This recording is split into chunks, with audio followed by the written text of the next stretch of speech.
Alright guys, today we have an episode about 9/11 and the media bias following that. I have Derek Houston and Antonio with me today. Sadly, Aiden was supposed to be here, but he chose not to show up today. So we're just going to have to roll through it. Yes, sir. So the first thing I would like to get into is kind of like the ramifications around 9/11. I mean, there's a lot of media coverage in it, and for the most part, most people that really heard or saw about 9/11 was through the news. I mean, unless you're actually in New York, I mean, how else are you gonna really learn about it? I mean, it was In the paper. What'd you say? You could have read about it in the paper. It's true. That's true, but like instantaneously, It's still the it was news. probably on the news or radio. Everybody turned on the news and watched either they watched the buildings fall or they watched the second plane hit the building. Yeah. It was such a drastic impact. Like, I've had teachers and people tell me like they were in the middle of class and they put it on. It was just a really historical event. Mm-hmm. And I think 2 years ago, or 1 year ago, was the first time that like a generation learned about it as history and not as something that happened, because we never actually lived through it. Yeah, you're right. Because it would have been 22 years ago. Mm-hmm. But getting more into the media bias part, how about like, do you guys know more about like the cultural divide that really the media and the news outlets really started, or? Well, yeah. Yeah, I know about some of it. Yeah, I wrote about it in our thing, and it was crazy because people that were from the Middle East, like following 9/11, they got treated like differently, and it started a whole cast of things, just like how COVID started kind of like anti-Asian stuff. The same thing happened after 9/11, like anti-Muslim, and it's just kind of human nature. Yeah, Yeah. like racial profiling. Yeah, racial profiling. Like all Muslims are the same after this one incident happened. Yeah, Cameron, you told me about interesting that Coach Tagavi told you about like his personal experience after 9/11, because he's from a Middle Eastern. Yeah, so he's descent. from, I don't know exactly where he's from. Iran. Iran, yeah. Are you sure? Yeah. Okay, yeah. So following 9/11, he was talking about it. I think it was the day, and he was talking about. He was saying how like when he used to go through airports, like every time he used to fly, he always got randomly selected for a search. And I mean, this just because how he looked and like where he was from. Yeah, because he got the big beard. Uh-huh. He's a bigger Muslim dude. Everyone's obviously gonna be scared of him. They see him. He's a very intimidating man. Right. If Yeah. you didn't know him and he came up to you and started talking to you, Cameron Bradwell, Yeah. what would you think? Yeah. The news had a lot, and the media did have a lot to play with that in though, because they really the hijackers were all from Al Qaeda, right? There was all Al Terrorist Qaeda, group, yeah. and under the toe of Osama bin Laden, so they're almost Eastern descent. So it goes kind of rough for them after. The media constantly pushed that narrative that it was the Middle Eastern, and that's why we need to go to war. Well, yeah. Let me talk to you about the media so far. So I mean, I think we all kind of know that there's a media bias, but you guys know about Flight 93, right? Like 93 was one of the planes that got taken. Yeah. It was told in the news that it's crashed, and that it crashed. It got hijacked and then taken back over the passengers, and then they attempted to land, but they ended up crashing into a field. That was the one outside of Pittsburgh, correct? Yeah.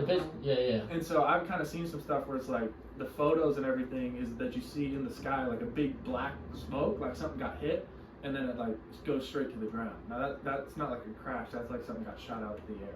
So I'm not a conspiracy theorist guy, but like it's just like a little bit sketchy to me.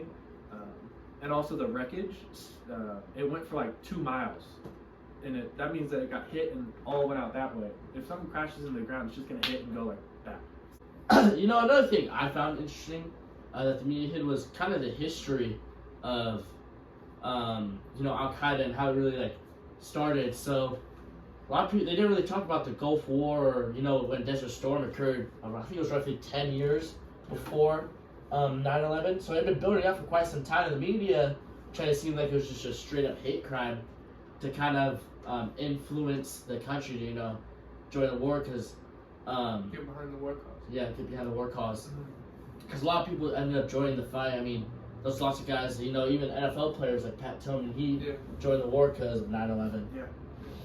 So they're definitely effective in their theories and know what they're trying to achieve, but how, ethical is that, trying to trick the public and not giving them all the information? Yeah, so many people signed up for to join the military after 9/11, just because they wanted to be part of the fight.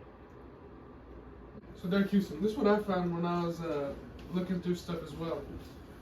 Hit me. There was one article by the Los Angeles Times. It was called "More than 38 billion paid to 9/11 victims."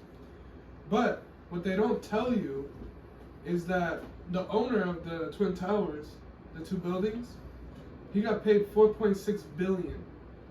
When the Twin Towers, to get rebuilt exactly how they were before, would only cost 2.6 billion. Interesting. So, and this money was paid out through like insurance, the government gave back. Yeah. Because they gave money to like all the victims' families, and it took super long, but then they gave out the money. Yeah. Well, Yeah, I think I've seen that article too. It came out a few years after. Yeah, it was in like 2004. 2004. Yeah, it's crazy how it took so long for them to figure everything out financially. Like, I've seen recently, even like the owner of the building, I think his name's Silverstein. He's up until at least 2018, he was still battling to try to get more and more money out of him, because he ended up building the newest trade center right now, and it was just crazy how the media really like kind of shrugged it on the rug, didn't really explain it, but they really emphasized, we gotta go to war, kind of back what the government was kind of wanting them to do. But not all sites are like that either. Like the actual government sites, after the fact, economically wise, they stated like they lost, because after we kind of entered a little bit of recession, not as bad as the 2008 one, but it was like over 140,000 jobs were lost the preceding 3 months after 9/11. Not just from like all the jobs that were lost, like from the buildings collapsing, but the surrounding as well. Yeah, the damages in New York. It affected everybody, and it affected everyone negatively. But there was also, I know it's kind of hard to look at the positives, but there were some positives. Like church attendance went up, family went up, patriotism, family values. All these things went up. Yeah. And so, while it affected, it also brought the country like a lot more together. For the first time in a long time. Yeah. So it's probably World War II. Mm-hmm. Yeah, I would say right after World War II, the patriotism had never been that high, because the Vietnam War. Yeah, and then the Cold War right after. Yeah. But so it was just good because everything, just went up.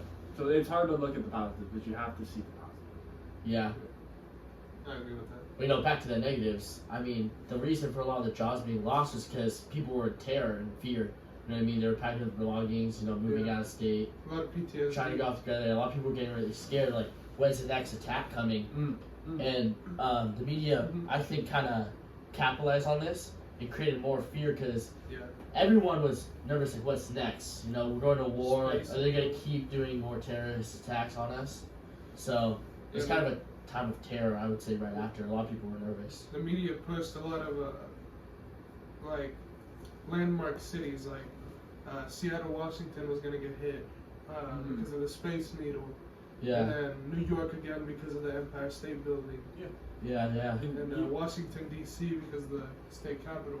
Or the nation capital, You hear about the media bias, and it's literally like they have a thing, like the news, where it's like blood cells or something like that, or fear cells, because they know that if it's something scary, people will click on it and watch it. So they really just pushed it and really blew it like way bigger than it had to have been. Yeah. So people stopped flying. It crippled a bunch of flight companies, a bunch of airline companies, and only like a couple survived.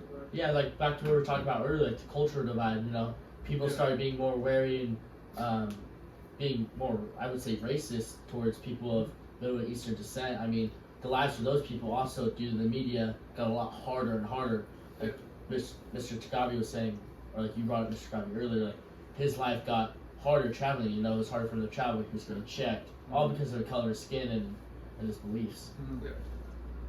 It's crazy.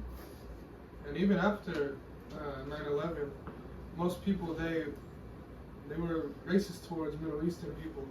If they heard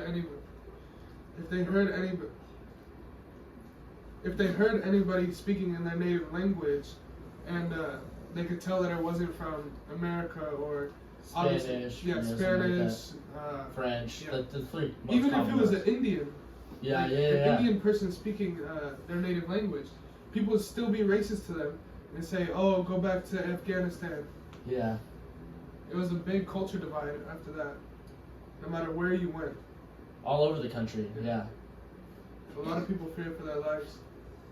All right, guys. So like, thank you for watching. Have a good day.